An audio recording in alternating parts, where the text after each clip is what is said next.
Hi all welcome to Anu trains for you channel. Front part cutting చేసేటప్పుడు చిన్న చిన్న tips follow అయ్యి పర్ఫెక్ట్గా ఎలా కట్ చేయాలనేది ఈ వీడియోలో చూపిస్తాను. ఎక్కడ స్కిప్ చేయకుండా చూడండి. నా వీడియోస్ ఫస్ట్ టైం చూస్తున్నట్లయితే సబ్స్క్రైబ్ చేయండి.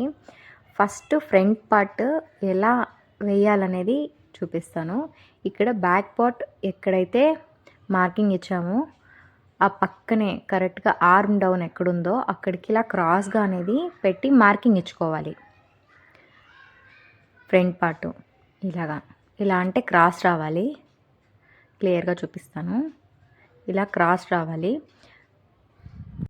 ఇలాంటి చిన్న చిన్న టిప్స్ తోటి పర్ఫెక్ట్గా కట్ చేసుకోవచ్చు. ఇక్కడ నేను ఉక్స్ పట్టి కాజా పట్టికి కూడా క్లాత్ వదులున్నాను. కొంతమంది ఏం చేస్తారంటే ఉక్స్ పట్టి కాజా పట్టి మెడపట్టిలోంచే తీసేసుకుంటారు. అప్పుడు ఏమవుతుందంటే షోల్డరు కిందకి లాగేస్తుంది. అలా కాకుండా ఇలాగా ఖర్చు అనేది వదులుకోవాలి హుక్స్ పట్టి కాజా పట్టికి. అది కూడా 1/2 ఇంచ్ ఖర్చులో వదులుకునిందంటే కరెక్ట్గా వస్తుంది. ఇక్కడ షోల్డర్ దగ్గర 1/2 ఇంచ్కి మార్కింగ్ అనేది కంపల్సరీ ఇచ్చుకోవాలి.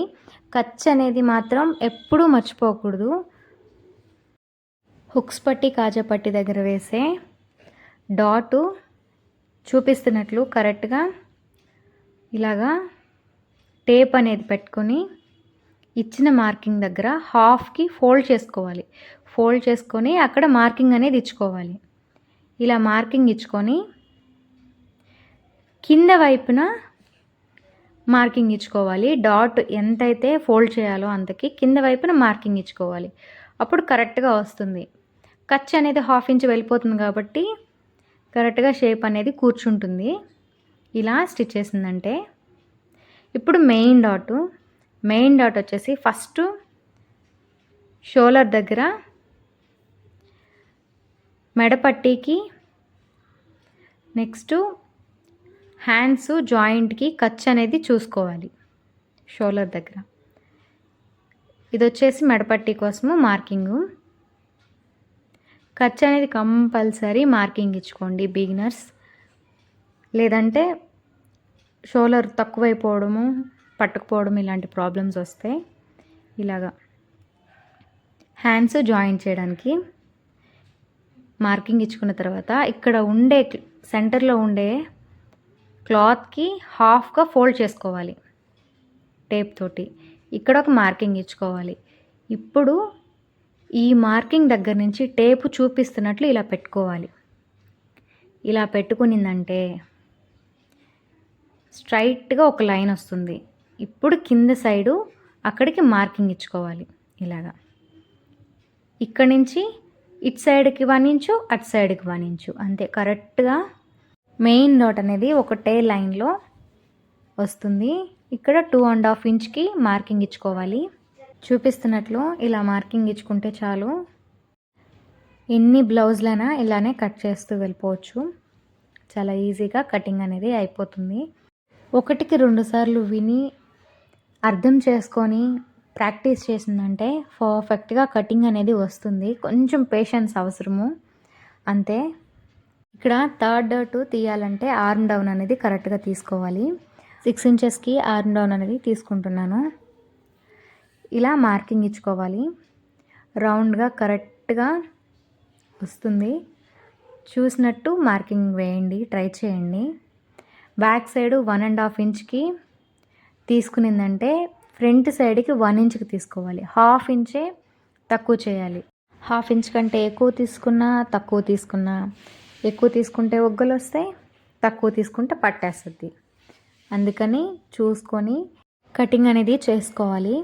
వీడియోని ఎక్కడ స్కిప్ చేయకుండా చూడండి, అప్పుడే అర్థమవుతుంది.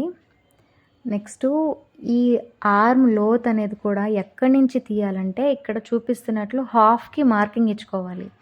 ఎంతైతే డౌన్ చేసామో అంతకి 1/2కి మార్కింగ్ ఇచ్చుకొని అక్కడి నుంచి కర్వ్ స్కేల్ అనేది తీసుకొని ఇలాగా లోత్ అనేది తీసుకోవాలి. అప్పుడు కరెక్ట్గా వస్తుంది. రౌండ్ షేప్ కానీ హ్యాండ్స్ స్టిచ్ చేసేటప్పుడు కరెక్ట్గా హ్యాండ్ పైన కూర్చోవడం కానీ ఇలాంటి కటింగ్ చేసినప్పుడే వస్తుంది. ఒక్కొక్కసారి లోపలికి తీసేయడము, షోల్డర్ దగ్గరికి లోపలికి వెళ్ళిపోవడము, సన్నగా రావాలని ఇలా చేస్తే బ్లౌజు పట్టేస్తుంది. షోల్డర్ దగ్గర ముడతలు ముడతలు వచ్చినాయని అడుగుతుంటారు. అది ఈ ప్రాబ్లం వల్లే. చూసుకొని కట్ చేయండి. 1/2 ఇంచ్ ఖర్చుకు పోగా ఇంత బ్లౌజు వచ్చేది కరెక్ట్గా. ఇది కూడా లోపలికి తీసేస్తే పట్టేయకుండా ఏమవుతుంది, అందుకనే చూసుకొని లోత్ అనేది కరెక్ట్గా తీయండి. నెక్స్ట్ థర్డ్ డాట్ చాలా ఈజీగా ఎలా మార్కింగ్ చేయాలనేది చూపిస్తున్నట్లు టేప్ అనేది ఇలాగా క్రాస్గా పెట్టాలి. ఇప్పుడు ఫస్ట్ డాట్ ఉంది కదా, ఫస్ట్ డాట్ క్రాస్గా మార్కింగ్ ఇచ్చాం కదా, అక్కడి నుంచి ఇక్కడికి క్రాస్గా పెట్టాలి టేప్ అనేది. చూపిస్తున్నట్లు ఇలా పెట్టి ఇక్కడ మార్కింగ్ ఇచ్చిందంటే కరెక్ట్గా షేప్ అనేది వస్తుంది. ఇలాగ రావాలి మార్కింగ్ క్రాస్గా. ఆ ఎడ్జ్ నుంచి ఈ సైడ్కి ఇలాగా క్రాస్గా తీసుకునిందంటే కరెక్ట్గా వస్తుంది. ఇప్పుడు ఇక్కడ కూడా ఖర్చు కరెక్ట్గా ఆ పక్క ఈ పక్క ఇలా తీసుకోవాలి. ఇది కరెక్ట్గా ఇలా వస్తుంది స్టిచ్ చేస్తే. ఇక్కడ వచ్చేసి ఉక్స్ పట్టి దగ్గర మార్కింగ్ చూపిస్తున్నట్లు ఇలా ఇచ్చుకోవాలి. ఖర్చు వదిలేయాలి, ఖర్చు కౌంట్ వేయకూడదు డాట్కి. ఖర్చు వదిలేసిన తర్వాతే ఎంత కావాలో అంత మార్కింగ్ వేయాలి. ఇక్కడ ఒకటి చెప్తాను, అది కూడా అర్థం కాలేదంటే, ఇప్పుడు ఫస్ట్ డాట్కి, సెకండ్ డాట్కి, థర్డ్ డాట్కి ఎంత గ్యాప్ ఉండాలని చెప్తాను. ఫస్ట్ డాట్కి సెకండ్ డాట్కి ఎంత గ్యాప్ వస్తుందో థర్డ్ డాట్కి కూడా అంతే గ్యాప్ రావాలి ఇక్కడ నుంచి ఇలాగా. అప్పుడు ఇన్ పార్ట్ అనేది కరెక్ట్గా వస్తుంది. ఇక్కడ ఒక టిప్ చెప్తాను. బ్యాంగిల్ తీసుకొని బ్యాంగిల్ సర్కిల్ చేస్తే ఇలాగా ఆ సర్కిల్ లోపలే రావాలి, ఆ 3 డాట్స్ కలవాలి. అదే మెయిన్. ఆ సర్కిల్ లోపలే 3 డాట్స్ కలిసిందంటే అంత గ్యాప్, అంటే 3 సైడ్స్ ఒకటే గ్యాప్ ఉంటుంది కదా, అప్పుడు కరెక్ట్గా ఫ్రంట్ పార్ట్ కుదురుతుంది. సెంటర్లో ఒక మార్కింగ్ అనేది ఇచ్చుకోండి.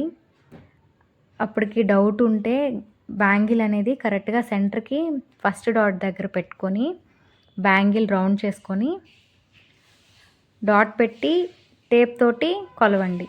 ఇలాగా సెంటర్కి డాట్ పెట్టిన తర్వాత కొలవండి. అప్పుడు ఇంకా క్లియర్గా అర్థమవుతుంది. చాలా ఈజీగా కటింగ్ అనేది చేసుకోవచ్చు. ఈ ప్రాబ్లమ్స్ అన్నీ నేను స్టార్టింగ్లో నేర్చుకునేటప్పుడు ఫేస్ చేసిన ప్రాబ్లమ్సే. అందుకే 1 by 1 క్లియర్గా ఎక్స్ప్లెయిన్ చేస్తూ వస్తున్నాను బిగినర్ కోసం. నేను నేర్చుకునేటప్పుడు ఏ డౌట్లు అయితే వచ్చినాయో అవన్నీ గుర్తొచ్చినప్పుడల్లా ఒక్కొక్క వీడియో తీస్తూ పోస్ట్ చేస్తున్నాను. ఈ వీడియో మీకు యూస్ అయితే లైక్ చేయండి, షేర్ చేయండి, సబ్స్క్రైబ్ చేయండి, బెల్ సింబల్ క్లిక్ చేసి ఆల్ అని ప్రెస్ చేయండి. ఇలా చేయడం వల్ల నా వీడియోస్ మీకు నోటిఫికేషన్గా వస్తాయి. Thanks for watching.